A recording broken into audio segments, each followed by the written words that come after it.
aboma libala na denile sous comment famille pe bazoyokela mwana bango mama tina buzoba denile seleki eloga liboso aya kobomela ba mwana na bango libala ekufa ou comment mama tina eza moko ya liboso na mwana oh ya liboso na eza boye part de la responsabilité de makambo eza partagée comment Yenan ana part de la responsabilité elle avait accepté cet homme comme ça alors Andima a subi yango yami balé on a parenthèse fenêtre on a fungula même bible bible molo boko ya youth so kumbola be osani kater parce que tu es serviteur de Dieu tu ne chantes pas pour Dieu tu chantes pour ta femme c'est pour quelle motivation vous comprenez musu ta musu mascara ta musu par rapport yena mwasi nanda ko simbate alupo aluka abongisa abete eloko bongo bon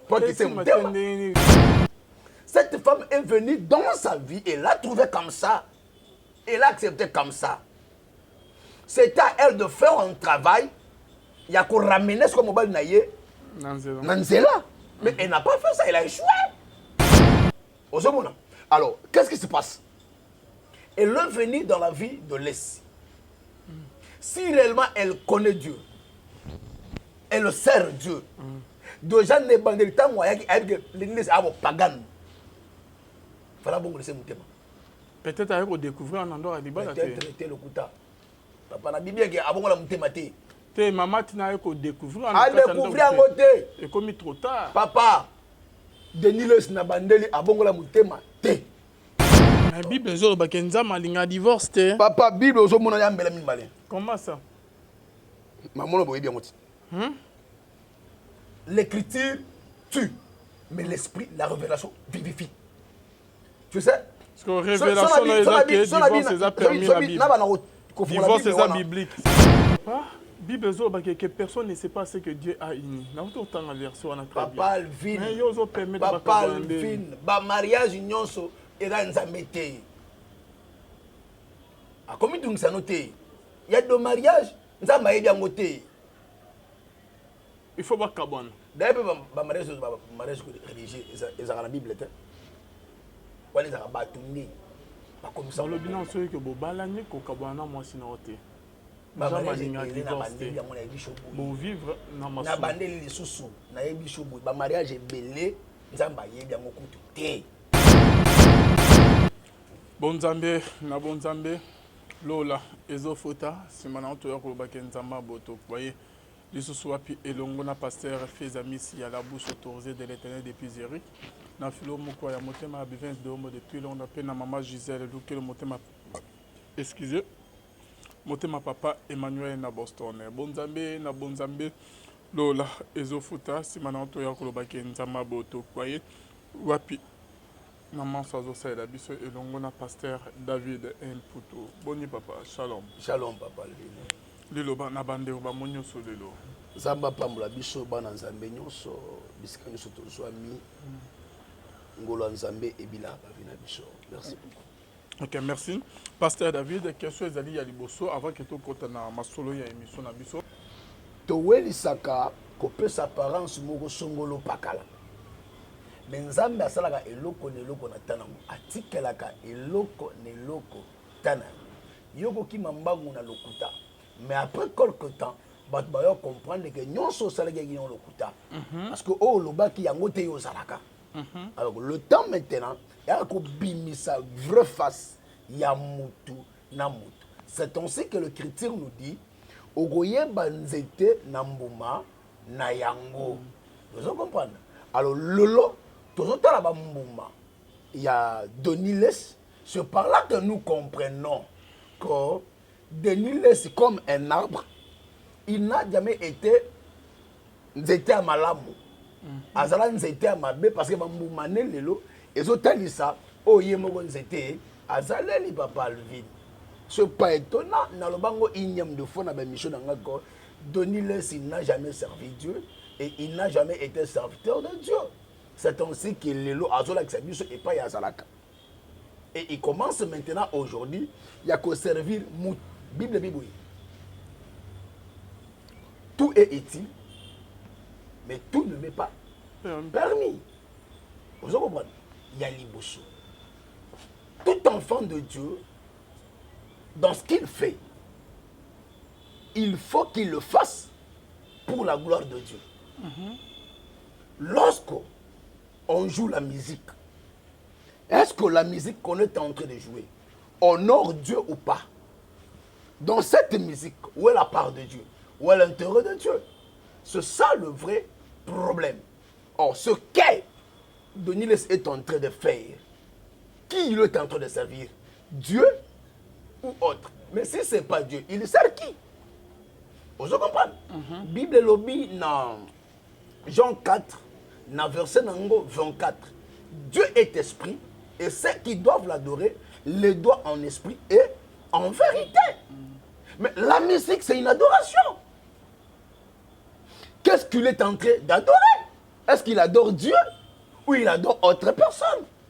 Vous comprenez? Alors, par là, on comprend directement qu'il n'est pas de Dieu. Parce que là, il est au service de qui? Il n'est pas au service de Dieu, il est au service des autres. Donc, yo ningoye bisabiso ke tango zolo bake. Mais Bible zolo bake dans toutes les occasions. Paul a zoé Timothée. Ouais. Dans toutes les occasions favorables où nous prêche la parole de Dieu. Est-ce que dans ndenge mo de de sa zolo bake musique na ezaka ne bolé à côté ba verset à Bible na 4 donc tinde azo ke obeta concert wana il a fallu enlever des rideaux. Et là, net que l'îlot bazoté à travers chanson il y a pétage parce qu'à côté de ba verset à Bible na 4. Papa Levin, le vrai problème, ce n'est pas le verset. Le vrai problème, ce n'est pas la Bible. Le vrai problème, c'est la motivation. Motivation nini ezotindi kayo oloba A, oloba B. Même le diable, dans Jean, et dans Matthieu 4 plutôt, nous l'avons vu. Le Chrétien nous dit que Jésus fut amené dans le désert pour qu'il soit tenté par le diable. Et le diable a commencé à dire à Jésus, il est écrit. C'est le diable qui a parlé de la parole de Dieu. Il connaît la parole, il connaît la Bible. Mais tant qu'on fonde Job, Dieu lui a dit quoi? D'où vient-il de parcourir le monde? As-tu vu mon serviteur Job? Il est. Qu'est-ce que le diable va dire à Dieu? S'il ne sait pas ce que tu lui as, si tu me permets de toucher, il va te renier. C'est parce qu'il avait la connaissance que parfois le malheur pousse l'homme à renier Dieu. Il a la connaissance de l'écriture, il a la connaissance de la parole. Il savait que Dieu est supérieur. Mais si tu me donnes la permission, si tu me permets, il a demandé la permission à Dieu. C'est quelqu'un qui connaît l'écriture très bien. Alors, vous allez tenir, vous pensez que c'est parce que nous passons ici et nous parlons de Dieu que nous sommes de Dieu. Mais c'est pas ça. Lui-même, Dieu a dit quoi? Beaucoup diront que nous t'avons servi. Et je leur dirai que je ne vous ai jamais connu. Tout en étant au service de Dieu, je ne vous ai jamais connu. Les 7 filles de Jipha sont allées pour délivrer un fou. Babani sort au nom de Jésus que Paul prêche. L'Esprit leur a dit, je connais Jésus et je connais Paul. Mais vous, qui êtes-vous? Donc je comprends. Qu'est-ce que je veux dire par là? Ce n'est pas parce qu'il a mis le verset dans ses chansons que cela prouve qu'il est de Dieu. Non. Il le fait avec quelle motivation? Je comprends pas bien. Quelle motivation? C'est ça le plus grand problème. Ce monsieur doit chercher Dieu. Il doit chercher Dieu. Mais papa, il ne doit pas revenir vers Dieu, mais il doit chercher Dieu. Pourquoi? Parce qu'il connaît la parole. Tout en étant païen, tout en étant sorcier, il connaît la parole. païen, qui est sorcier? Mais c'est laissé. Comment ça, na kindoki? Vous pensez que la sorcellerie, dans sa définition, la sorcellerie est un esprit du mal. Ce n'est pas un esprit du bien. Alors, tout celui qui fait le mal est animé par un esprit de la sorcellerie. Ok. Et ce monsieur que je parle, c'est un sorcier. Wana molimo moto elakisi yo ou comment? Mais est-ce que il faut qu'il marque la molimo la Sarabichou? Mais pourquoi Dieu a créé la différence entre l'homme et l'animal? D'après la psychologie, on définit homme comme étant un animal doté de l'intelligence. La différence entre l'homme et l'animal, c'est au niveau de la raison.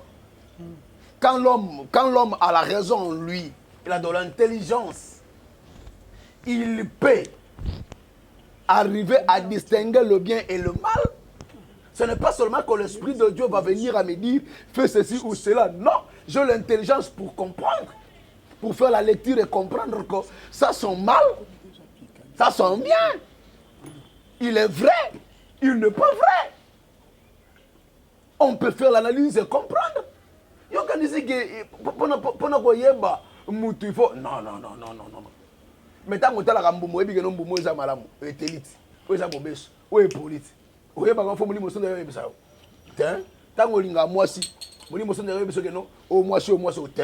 tu as la rambo, tu as la rambo, tu as la rambo, tu as la rambo. Parce que papa David, en dehors de cela, on regarde penser moi à celle maman Tina, ils appellent les soum. Papa Vin. Et c'est liba ceux qui maman Tina, boningo nanga lo Eh moya. maman, ceux qui nous ont pas Tina. Tina. C'est liba passe. Qui m'ont pas passé des trucs comme ça là. Oui, c'est regrettable. Tu sais, un homme de Dieu, c'est un éducateur de la masse. C'est un porteur de la bonne nouvelle. L'homme de Dieu a été appelé au service de Dieu que pour présenter Jésus. C'est ça notre devoir et notre obligation. Un homme de Dieu, c'est celui qui sert Dieu, pas autre. C'est celui qui adore Dieu, pas autre. Le chrétien nous dit dans Exode 20, tu aimeras ton Dieu de tout ton cœur, ton âme et ton esprit. Tu n'auras point d'autre Dieu devant ma face. Tu n'adoreras pas d'autre Dieu. Tu ne te prosterneras pas. C'est ça la loi de Dieu. Mais le fait de chanter pour la femme, chanter pour le monde, chanter pour autres, c'est adorer les autres à la place de Dieu. Papa Alvin, je dois apprécier ma femme, mais je ne dois pas adorer ma femme. Donc lui, il adore sa femme. Ça, c'est l'adoration. J'apprécie ma femme, j'admire ma femme, mais je ne peux pas adorer ma femme. Je l'aime telle qu'elle est. Mais elle ne doit pas devenir un sujet d'adoration. Non. Non. Tout ce qui est d'api. Tout ce qui est dans ma comité. Tout ce qui est d'api. Et la Bible nous dit, l'Éternel Dieu siège au milieu de l'adoration de son peuple, donc c'est de ses serviteurs. Vraiment, ce que nous avons dit, papa, c'est que ma yoyo, hein, nani Deniles ako bunga nzama ko pengwa na Bible na maboko maloba ya nzambe na muno. Ko bunga benzela na pakoli yango mafuta. Do Deniles abungi nzela te. Po azala na nzela te. Azala na nzela te. Mais oui. Wow. Mais Jean 14, Christ a dit je suis le chemin, la vérité et la vie. Il n'a jamais été de Dieu aussi. Azala na nzela te. Ko banzono nyonso to ba onko zo ba masakoli simba TV mais la kopo ya mai nyonso wana ezaki bonzambe te nzamba na lobela te ba stade nyonso oto benga ka nzobi ai mam na lobati e ba sakata ba mam na loba o so contredire ngai ba do nzobi de tout ce que lui fait là c'est de la sorcellerie bokoko tout bokoko il n'a jamais servi Dieu.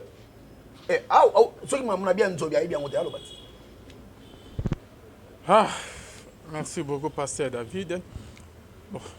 Ayemeli Mama Tina, prophète Deniles. est-ce que ezali mascarade te? Yango moni na tuna ki na ba yelo mona bi problème eza motivation. Motivation ni tindi qui est ayemba. Ozomona parce que tu es serviteur de Dieu. Tu ne chantes pas pour Dieu. Tu chantes pour ta femme. C'est pour quelle motivation?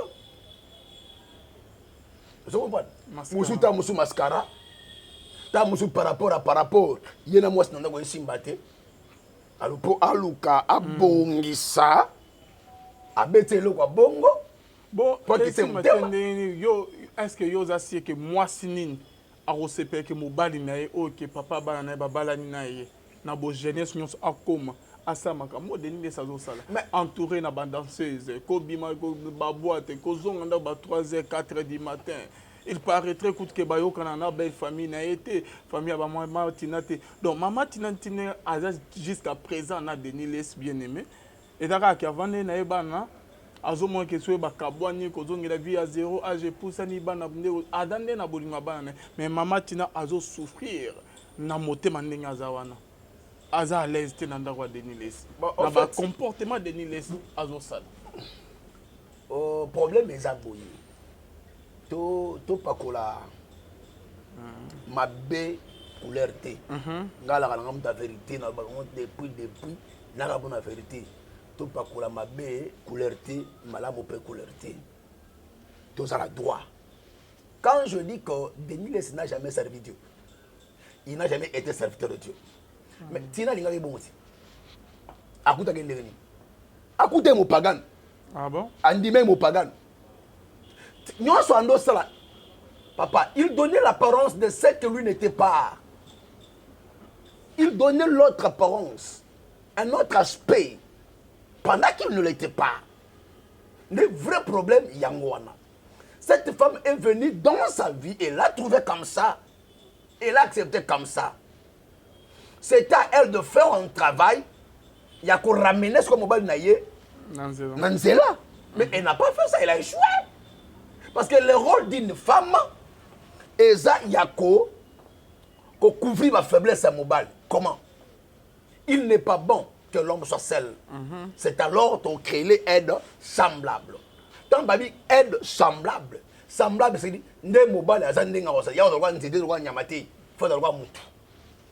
Aide, c'est-à-dire, bah coûtez pas mobile insuffisance. Bah coûtez pas mobile faiblesse. Bah coûtez pas mobile incompétence moko songolo pakala. C'est un signe zamba tango et pas à moi si. Comme une partie où il faut couvrir ma faiblesse soana. Alors, si une femme n'a pas une aide pour l'homme, à moi c'est mobile wanati. À moi c'est via mobile wanati. Parce que la femme a pour rôle de ramener l'homme sur le chemin, sur le droit chemin. C'est ça le rôle qu'a reçu la femme. C'est le pouvoir que Dieu a donc dans la femme. Alors, qu'est-ce qui se passe? Elle est venue dans la vie de Lessie. Si réellement elle connaît Dieu, elle sert Dieu. Déjà, les bandes de temps, l'église a un pagan. Il fallait bon laisser mon thème. Peut-être avec au découvrir un endroit à Libana. Peut-être le couta. Papa na Bible qui a bon la monter maté. Te maman tina avec au découvrir un endroit. À découvrir en côté. Et comme trop tard. Papa, Deniles na bandeli a bon la monter maté. Nalo bangoko a bon la monter maté. Atela ko bon la monter maté. Le mal les animaux, mon mboka Congo. Ceux qui se disent bah papa, le père, mais excusez-moi na baptême sur le employé. Bah on va me bien bah papa. Est-ce que na mboka dans papa? Bah ça bah étiquette. Si réellement il va papa. Bah mon monsieur est le gars oyo, engel le gars. Qui est celui qui doit papa? N'habite hein. Tout le monde n'a pas dit bah Idaoussa. Ils avaient un mot à dur. Dans le Bango. Mais Bisso, qui est ce pasteur? Papa Nini, où est le Moussapi? Papa Michel Talingan. À l'époque, oh, Mobutu Aza. Aïe, c'est Mobutu qu'on voyageait, qu'on avion été. Mobutu Tossi. Amati peut volter. Il faut le gars le crash. Animé. Ça talingano. Mais où sont ce pasteur là? Pour côté les manambo quoi lobby ba yoki. Basate. Le papa corrompu et Denis Sosa Bouzo de Boine. Il n'a jamais servi Dieu. Quand papa n'a pas soutenu pour Akoma. C'est un souvenir parce qu'il va me soutenir. Alors, Baraka Mukisha. Va soutenir Bango. Va papa wan. Bango ne va la porte. Où côté Mabé na katia corps de Christ. Ils doivent se repentir. Ils doivent se repentir. Mabé où côté le l'autre qui ma gêne. Ba papa. Ce sont eux qui sont à la base. Je veux m'excuser pour ce langage. Mais c'est que important. Tozongela nzambe. To nangai na biso tozongela nzambe. C'est ce qui est important.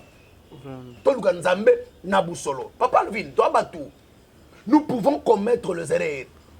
Pierre, qui était avec Jésus, comment est-ce que Pierre s'est comporté? Beba kanga Yesu akata Marcus Litoy. Jésus a réparé. Alandiga Yesu. Na otika ogorenyenga ngoyonyoti. Ah, yo tomona ki elongi na yo, na yebiete. Awanga ni Yesu. Kaka Pierre. Baba ki Yesu, Yesu na nkunda. Pierre atiki musala nzambe. Azongi péché. Mais la dernière fois que Yesu apparaître, tu n'as pas Pierre qui est kufa, a régné sur Yesu.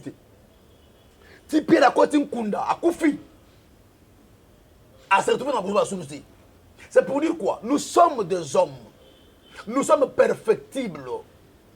Tony ma côté la gana ma bé, tout homme est changeable. Consciemment, quand tu te reproches d'une vie malsaine, repends-toi, reviens vers Jésus.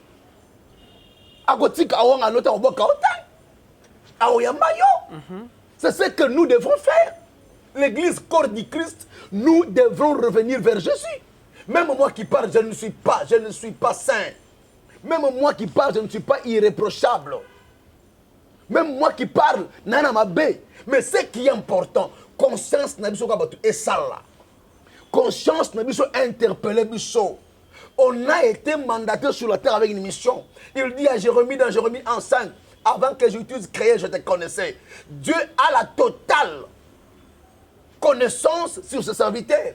Et avant que je t'eusse sorti du sein de ta mère, je t'avais établi et consacré prophète de nation. Nous avons reçu un mandat d'exercer l'exercice du fonction auquel nous sommes appelés dans le monde. Ça a un devoir et une obligation. Et l'homme de Dieu est appelé maintenant à faire ce service. Tant qu'on s'est retrouvé dans cela que Marambo, ça les a ngoté. Même si on a carte de Bouma, mis sur le roi de Jonas, repends-toi. Zamba, Zamba, Yamayo. C'est ça maintenant, ce qu'on biso oyo, toi na courage au salaté. Revenons vers Jésus. Parce que pasteur David, na minute on a maramdenge zalemi.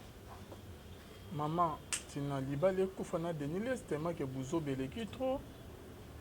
Famille Bazo yo Kanate, yo monyan de comme Moïse pasteur. Conseil na la repesa et pas ya Mama Tina Eza Moko. Ya liboso na moi. Oh, ya liboso na Zaboyi. Part de la responsabilité de Makabo a partagé. Comment? Yenan Ana part de la responsabilité. Elle avait accepté cet homme comme ça. Alors Andima a subi Yango. Yami Balé. On a parenthèse, fenêtre on a offert. Même la Bible, Bible. Molo boko ya youth. So ekumbo na beosai. Katem. Mama Tina. Yoza gaboye. Ubani ko welisa makanisi na yo deska mutuna comité. Abo madiba na Denis ou comment? Famille pe bazo ke mwana bango mama Tina buzo ba Denis seleki. Eloga liboso. Aya ko bomila ba mwana na bango. Ibale kufa ou comment? Nga eloga liboso na biango yo. Et elle avait accepté comme ça. Parce que yeka moyaki aibi ga mo pagani. Abongola mutimati. Même maman Tina te rate. Elle sert Dieu. Alors, si elle est convaincue que Dieu l'a dit, que ce monsieur va se convertir un jour, que le reste.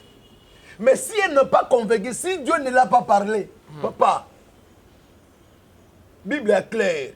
Même lui, je suis comme aveugle.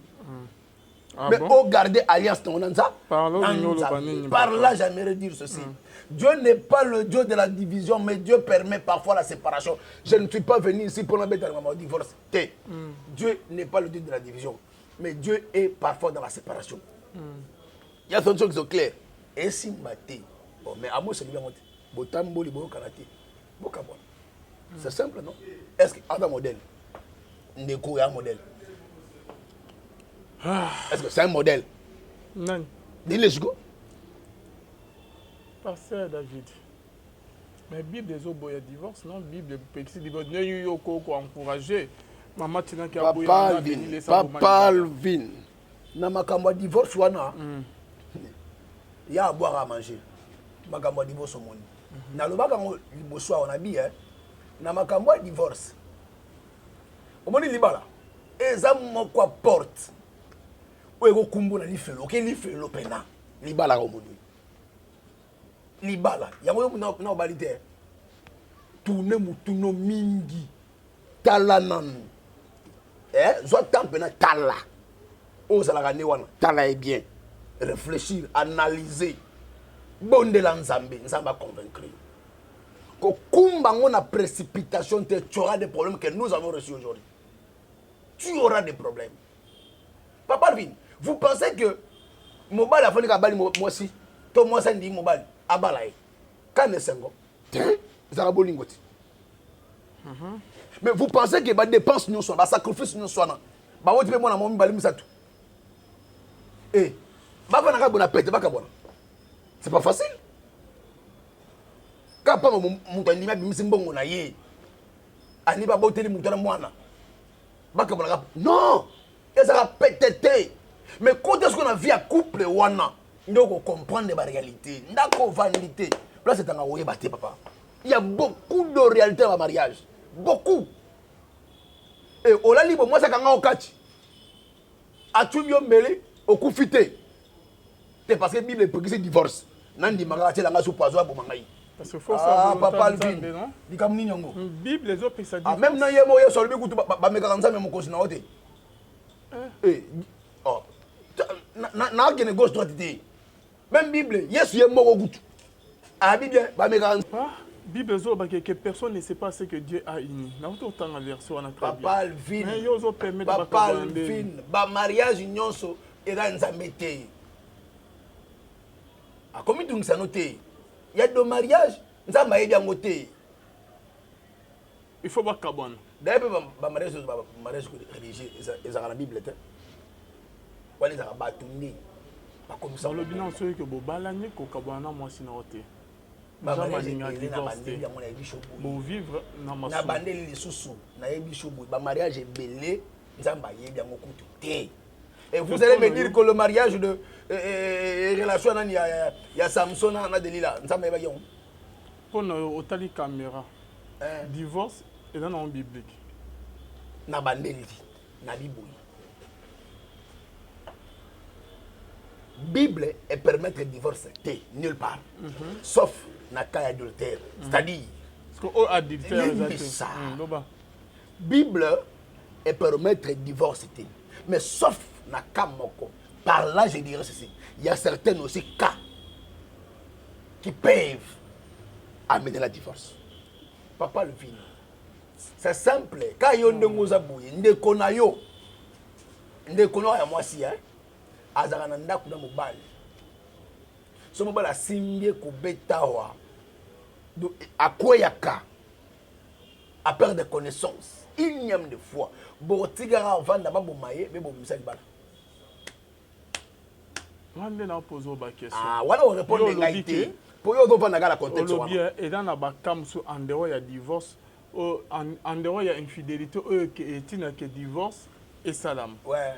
Mais Bible le bel honte ba le bel ka adultère hein. Papa Alvin, yes. Yo ko bakisa na Bible ko bakisa o Bible le bite na bakisi le côté na longoli il y a d'autres cas bakam OK aussi que bon divorcer et dans ngoli sumuté dans non. Dieu a dit ceci, Dieu a dit à Pierre. Hein? Il a parlé à Pierre dans Noto.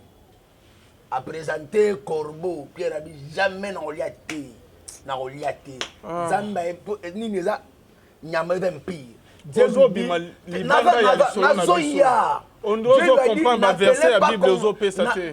Comment appelles-tu impur? C'est que moi je ne veux pas déclarer plus impur. Et on sali na makambo ya divorce. Voilà verset voilà pourquoi. Voilà verset est pour na boyer, pour na boyer. Il y a certaines choses que nous condamnons.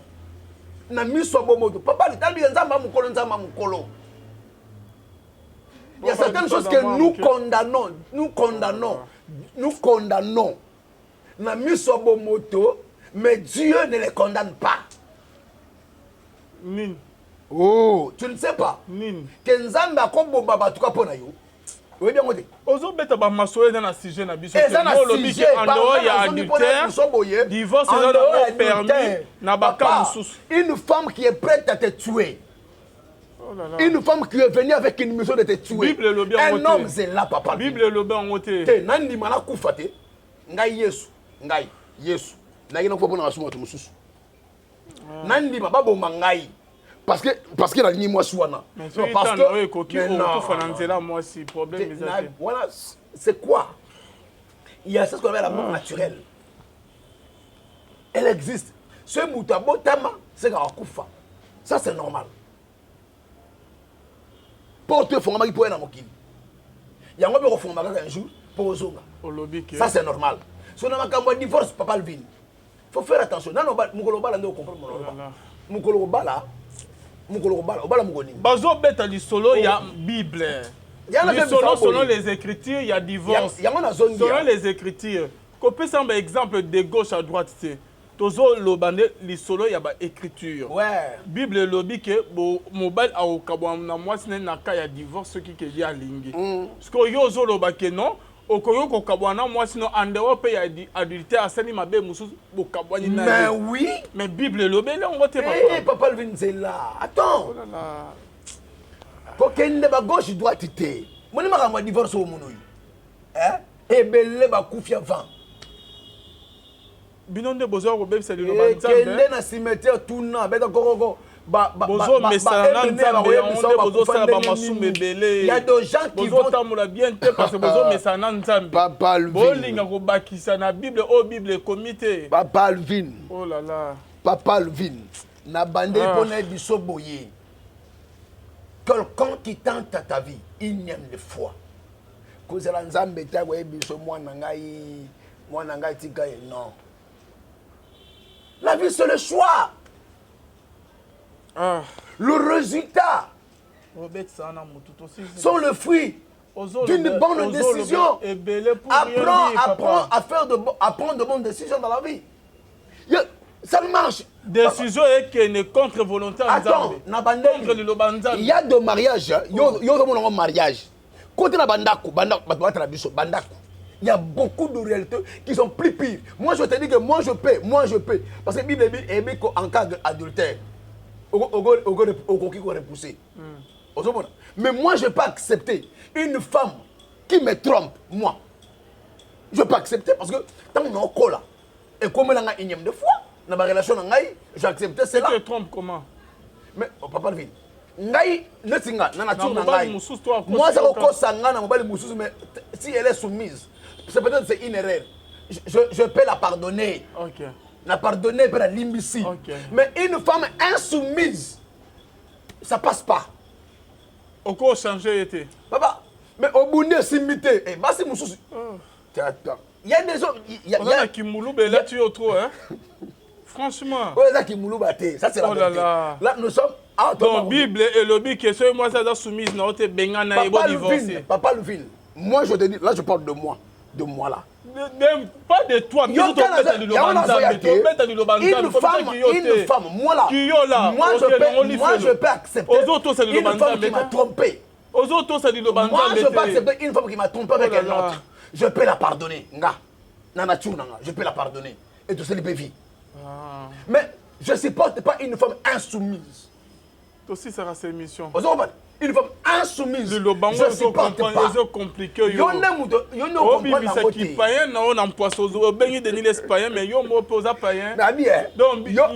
Bible lobi que mobile okobo et moi sinon naka ya adultère yo lobi que okoki yo lobi que non ngana rolimisa moi sinanga attaque a tricher nga a triché. Mais où est le mal? Mais côté. Où est le mal? Malé, mais où est le mal alors? On a établi une volonté, non, papa. Ok. Après, on a dit que moi, si. Elle a soumis à Zoto, ça au a teli na poison na butu, anga bomanga. Et si mbité. Na biki. Papa. Moi, je suis là, moko na boy. Abeti ngai. Ouais, incompréhension, ça 4 non, makasi. Yo ne m'do comprendre. Bible pexi divorce et permettre divorce na cas ya adultère. Yo bité na cas adultère te. Mais je peux pardonner. Moi, je peux. Moi, je suis Bible permet de Bible. L'exemple place Bible que non, son aboy moi c'est na somuki. Bible le divorce. Il est permis que au boy moi c'est na il est permis de cela répéter na somuki. Au somuki ko. C'est un verset. Na personne verset. Aux autres livres na adultère. Bon ça na répéter na répéter. Papa, dans tous autres temps verset. Là tous autres temps. Na répéter mais tous autres temps, dans autres temps, on dirait le loba temps bien terre. Le loba est compliqué bien. Vous avez une expérience na côté na ba église hein. Pourtant na le loba bien terre. Bien aimé dans le Seigneur. Omonié. Omonié. Omoni pasteur Azar. C'est que moi, si je suis là, madame, pour l'adultère, moi, c'est parce que moi, ça a été. Allons une alliance. Et ça va vivre dans les cobos, ça a volonté. Et si je ne parle pas de moi? Et si je ne parle pas. Oh, tout est là, ce qui a. Ce qui moi, ça a c'est que j'ai vite compris que maman va retour ça. C'est là, avec elle. Tu as une photo? Tu as une photo? On se connaît pourquoi? On se connaît. Et dans adultère, on se connaît. Avant de retour ça te boy moi si. Aux autres peut soutenir en adultère. Moi c'est pas ma bête na bandeli ama bête. Moi c'est pas ma bête. Tant que ma bête. Mais na obimisa awa. Alors pourquoi le ngolo alliance boyer au boko mikisi? Oh là là. Ko kabwana nga na ye. To ko zala nga na ye. Wana ba réalité télévision. Et tel binotel, lilo ba oza pasteur, au fond de la modèle. Attends papa. Oza pasteur. Bino to imiter bino ba boy. Na comportement ya boy. Biso peut que papa. Mais Lucas c'est une émission. Bon solat. Lucas c'est une émission, elle te dira. Ngana makambo yo. Non kimia. Okuta na pasteur ya bien il y a une compréhension. Qui moulou beza katina alingi ke akonza o kaka. Mais maman peut télé melio ya onde bobo. Olongo na alliance. Vous avez dépensé pour rien, hein? Papa Lubino. C'est pas possible. C'est là l'entendre leur verset. Au Seigneur qui.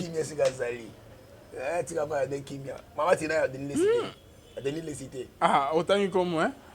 Avant de Kimi Gazali. Maman Nele Nabiso. Maman Boboto.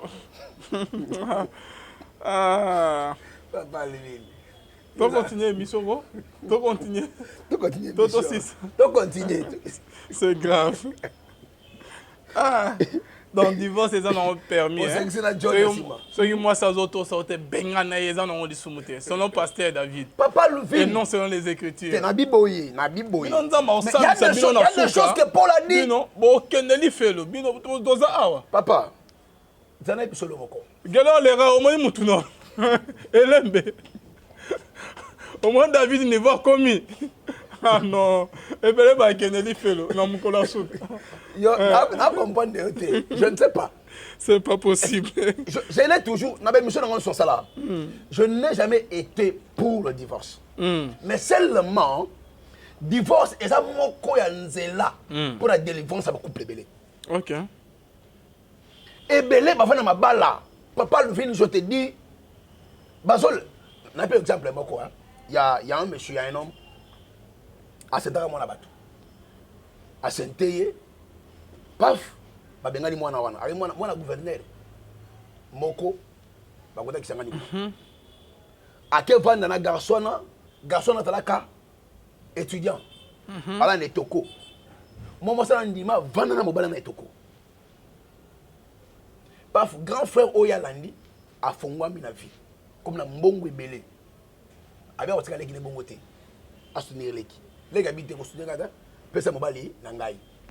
Bazumbong ba pesi mobali. Mobali est devenu ce qu'il est devenu aujourd'hui. Papa Lvin, animé à Gebala Mochouana. Arrive bala moi c'est atrelina nyongwa vélo. Après 2 semaines, arrive bala moi c'est mususu. Après ça bonus ya moto. Nambongo nani? Nambongo belle famille na ye. Et comme chez bongo. Garçon na soka simbi ko beta moi si na ye. Au regretter. Cette fille a ba cicatrice partout partout dans joto. Il va sentir. Il y a mobali wana. Vous comprenez? Jusqu'à ce qu'il y a moni trop c'est trop. Ayako tika libala. Mobali wana ayako ka fuya na pa zongana. Fiango ba kote na ngai. Pa pasteur tala. Toke to vana ngai mobali yango na fiango na Shoprite. To solo pona ranger makamwana. Na tali elobela mobali. Mobali aye te pour à se repentir à son moi cité. Aye juste pour votre baol loba. Et ça les passe à bien sûr que c'est moi soit. Tant que na moi c'est nabi c'est boy. Kozonga na libala wana te. Papa bana na ngai nabi c'est boy. Moi nengo za na musika. Moi on a un problème. Tu peux intervenir. Mais sur Koufi, moi on a un problème, tu ne vas pas intervenir. Histoire ici. Protège-toi. Et là, il aura blague. Après, il y a un dimanche, on a balle. Un mois, ça a belé. Le coup, toi, Zoaka Lissous, a bouqué dans le colo. On a tiré au bouc a été. Vous comprenez? Moi, ça m'a dit que libala yemoko na petabima. Papa pasteur ngabité ko divorcer sous tes zonga ngafana libala na yo. Te papa na okufa. Papa lui. Ba mariage aux hommes. Tout le monde dans la Bible c'est que non, c'est que Dieu a uni personne. Dieu n'est pas dans tous les mariages. Tous les mariages nous sommes ensemble. Il y a des femmes qui sont destinées juste pour détruire l'homme. Il y a les hommes que le diable a été destiné pour détruire la femme. Ces hommes-là sont déguisés en anges de lumière. À des hommes ou à des femmes honnêtes. Baye et pas Mibali avec une mission de détruire. Baye et pas Basse avec une mission de détruire. Quand tu vas découvrir cela, tu vas dire quoi? Ngadjana Tikala, Nakufa, martyr Yabolingo. Donc, passer à télémélie, papa, tu ne vas pas accomplir ce que Dieu t'avait dit dans la vie au Koufi Bakundio. Nabilaka. Tanga papa. Tozi Matthieu 19, 7. Okay. Pourquoi donc lui dire-t-il, Moïse a-t-il donné à la femme une lettre de divorce et de la répudier? Il a répondu, c'est à cause de la dureté de votre cœur, à cause de la dureté de mon voilà. Que Moïse vous a permis de répudier vos femmes au commencement. Il n'en était pas ainsi. Papa. Mais moi, Jésus-Christ, moi, Jésus, le roi des rois, Mokeli na Mokili, Oya Salabino, voilà. Qui suis votre créateur. Voilà. Mais je vous dis que celui qui répudie sa femme, sauf pour infidélité, sauf pour infidélité, et qui en épouse une ose commun un adultère. Et qui en épouse. Sauf pour l'infidélité. Et qui en épouse. Comme un adultère.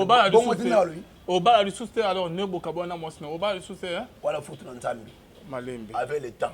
Bible zoloba. Et Seigneur ko boya moi sinon sauf pour l'infidélité. Moi soit commettre infidélité. L'infidélité au Bible zoloba il y a moi. Et dans l'infidélité, il y a manqué au respect. Vous papa. Et dans l'infidélité, il y a accueilli Albimina Moubali Moussous. Les babines ont infidélité. Les Bibles zoloba. Parce que yo a changé verso. Au lobby que moi ça t'a ça des kobo na kokipe kolim ça nangaye. Mais ce qui que moi si azolinga ko to sangaite na benganie. Ok, Bible zo permettre. Bible permet na kaya infidélité. Aussi ici. Na kaya kozanga soumission te. Aussi ici. Mais oyoki nga bien na bande ressources. Na si c'est aussi ici. Na répondre ce que voilà. Tout de gauche à droite. Ba na biso tout ça longa théâtre traité mais tu es DP batou. C'est qui important. Na ndenge ya bien. et selon les écritures comme bima libana ya lilobate ko bima libana ya lilobate zonga obimi déjà na kolobake non na ko boya mwasi soki ki azo manquer au respect ko boya papa Luvin ah papa na pesio d'exemple awa ba exemple na ezo ke na côté bible zo personne veut zela na luté toi aussi c'est mission on ne se comprend pas toi aussi c'est bible bien toute écriture est utile toi aussi c'est mission est inspiré utile pour enseigner, convaincre. Non, moi, ceux qui ont manque à soumission. Bible, toute écriture est inspirée, utile pour enseigner et convaincre. Na pesio li solo ya petelu. Alali na songe naye bazo présenter corbeau. Qu'est-ce qu'il a dit? Na golia yete pas un empire. Dieu lui dit, ndenge nous avons un empire, on a un empire. Mais c'est Dieu lui-même qui a donné la loi sur les oiseaux. Pour dire que Corbeau a été pas un empire. Mais ici, Dieu change pour lui dire que je n'ai pas appelé ce Corbeau empire. Par là, je te dirais quoi? Bible dit que toute écriture est inspirée, utile pour enseigner et convaincre. Par là, je vais chuter pour te dire quoi? Papa Levin, na makambo etali, mariage, divorce, il faut beaucoup faire attention.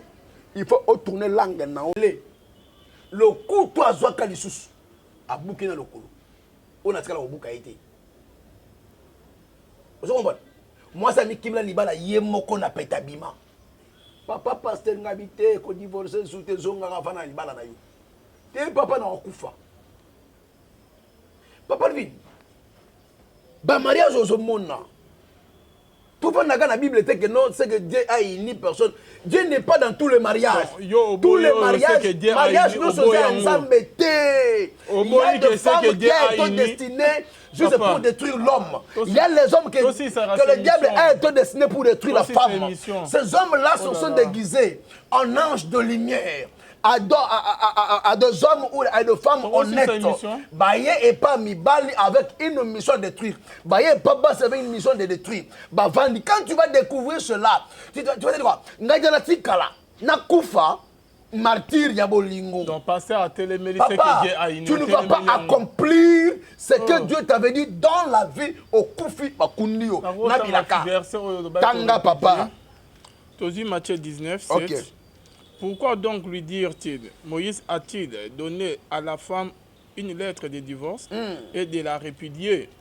Il a répondu, c'est à cause de la dureté de votre cœur, à cause de la dureté de mon voilà. Que Moïse vous a permis de répudier vos femmes au commencement. Il n'en était pas ainsi. Papa. Mais moi, Jésus-Christ, moi, Jésus, le roi des rois, Mokeli na Mokili, Oya Salabino, qui suis votre créateur. Voilà. Mais je vous dis que celui qui répudie sa femme, sauf pour infidélité, sauf pour infidélité, et qui en épouse une ose commun un adultère. Et qui en épouse. Sauf pour l'infidélité. Et qui en épouse. Comme un adultère. Alors, ne bokabona mosna. Oba le souci. Voilà foutu dans Nzambi. Malembe. Avec le temps. Bible zoloba.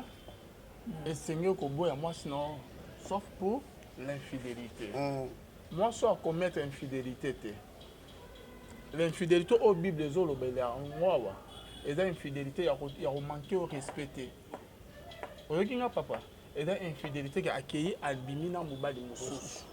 Les babines ont infidélité. Les Bibles zoloba. Parce que yo a changé verso. Au lobby que moi ça t'a ça des kobo na kokipe kolim ça nangaye. Mais ce qui que moi si azoli ngoko to sangaite na bengani. OK, Bible zo permettre, Bible permet na kaya infidélité. Aussi na kaya kozanga soumission te. Aussi ici. Mais oyoki nga bien na bande ressources na si répondre. Voilà. Donc de gauche à droite.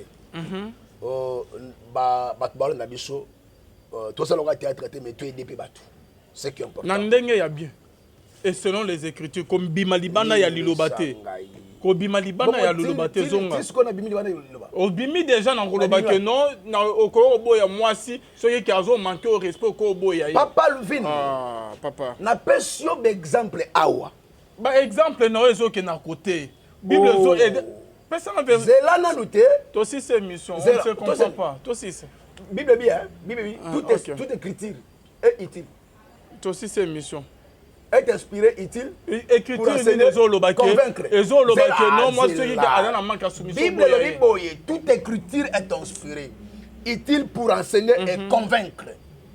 Na pesio li solo ya petelu. Alali na songe naye bazo présenter Corbeau. Qu'est-ce qu'il a dit? Na golia yete pas un empire. Dieu lui dit, ndenge nous avons un empire, on a un empire. Mais c'est Dieu lui-même qui a donné la loi sur les oiseaux. Pour dire que Corbeau a été pas un empire. Mais ici, Dieu change pour lui dire que je n'ai pas appelé ce Corbeau empire. Par là, je te dirais quoi? Bible dit que toute écriture est inspirée, utile pour enseigner et convaincre. Par là, je vais chuter pour te dire quoi? Papa Levin, na makambo etali, mariage, divorce, il faut beaucoup faire attention. Il faut tourner langue.